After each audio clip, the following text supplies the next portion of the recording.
Family, have you heard about what's been going on in Georgia? What in the Jim Crow? Okay, look, I know we live in New York, but a lot of New Yorkers moved down to Georgia and Florida. And so this is important. Plus, we need to know how these racists are getting away with things in other states before they try to bring it to our state, okay? So here, let's talk about this.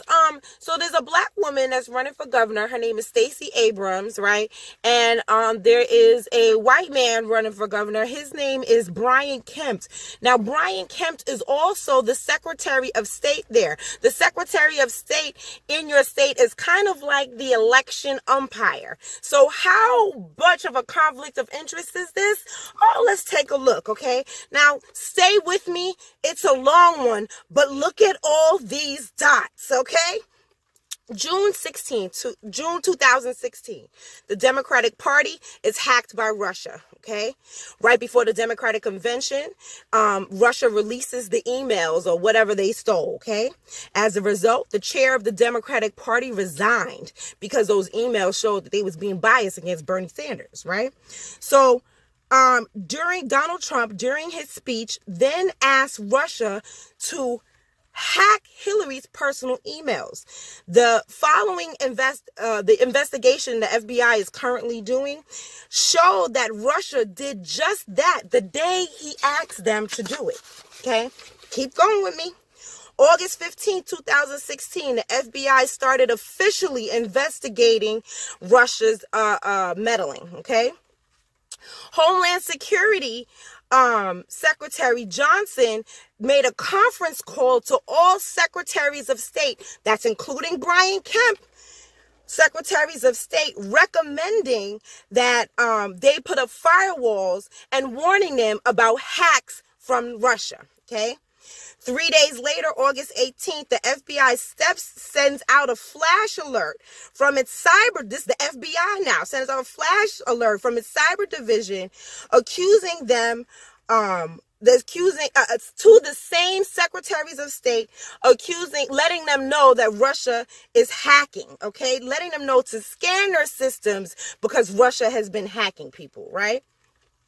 At this point, the FBI observed Russia's breaching and noticed that they had the ability to manipulate things, okay? Okay. Keep with me. August 28, 2016, in the morning, some publication published that Georgia's Secretary of State Brian Kemp said, "No, I don't need any help. You know, we don't need no help with no Russian meddling. Nobody's doing nothing over here. I don't know what you're talking about." Basically, he's trying to say that how this is just smoke and mirrors because the Democrats got hacked and they were trying to say it's happening to us, but there's nothing like that happening here. Okay? All right.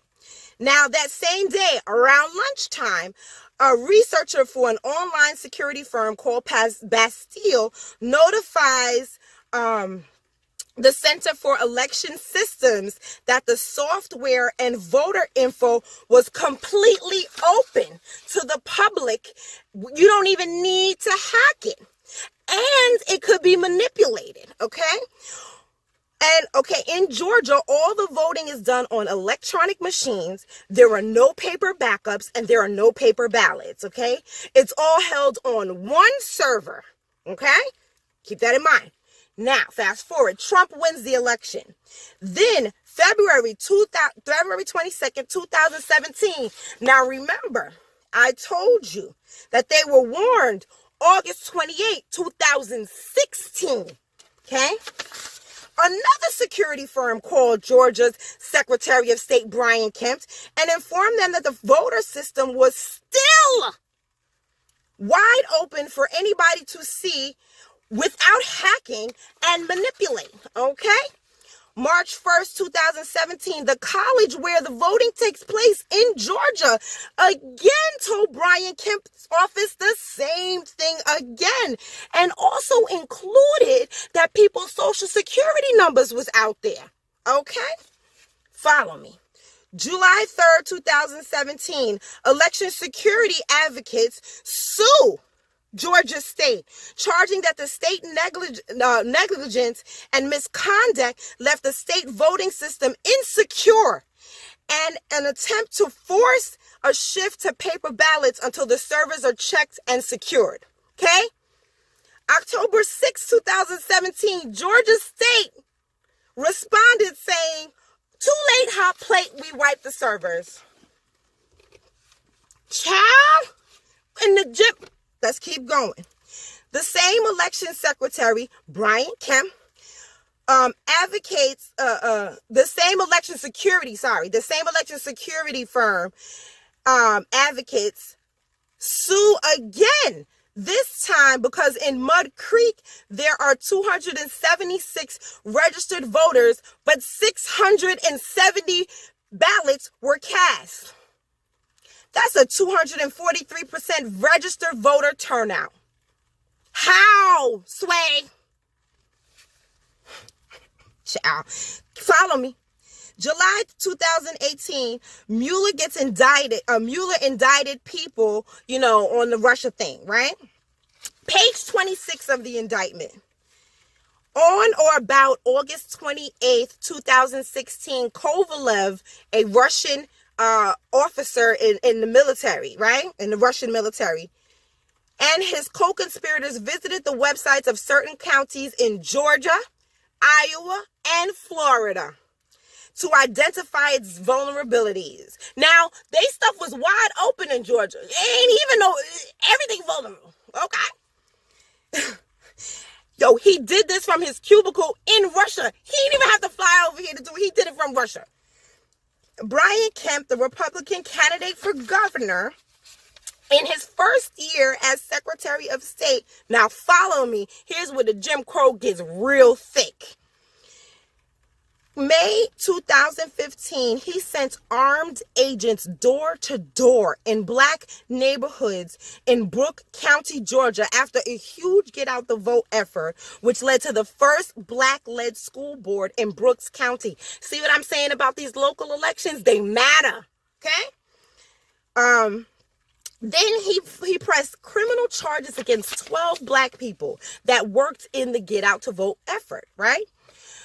The charges include, peep this, bringing early ballots to the mailbox, and over 100 election law violations. He put them on trial to face more than 1,000 years combined for 12 people in prison. Consequently, all the charges were dropped and they were acquitted. And the Attorney General released a statement saying that they did nothing wrong and none of the charges were even illegal. That is like the definition of trumped up charges. Brian Kemp then insinuated he instituted the exact match system where your ID has to be a perfect match with your voter registration card or your application is not processed. He was sued by civil rights advocates because 76% of the voter apps affected were of non-white people. That is a total of 35,000 voter applications. So after they took them to court, Kemp agreed to end the policy and settled, right?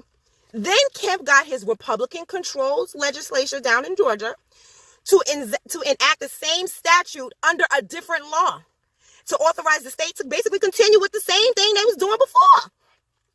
And this time, he perfected it a little bit more because he was able to cut 80% of us. Okay? This affected 53,000 voter registrations as a result of this exact match nonsense, okay? This is crazy. What in the Jim Crow? Yo, Georgia, y'all get out and vote. I don't endorse candidates and stuff like that because I don't really be researching people, that deep to be researching candidates, especially out of New York City. But yo, on the strength of this alone, go vote for Stacey Abrams, man. Yo, This right here is ridiculous. And they really fighting hard to keep her out. And just because they fight hard to keep her out, we should fight hard to get her in. I hope y'all in Georgia, y'all fight hard. Get this woman in. Vote her in because this is crazy. What's in the Jim Crow?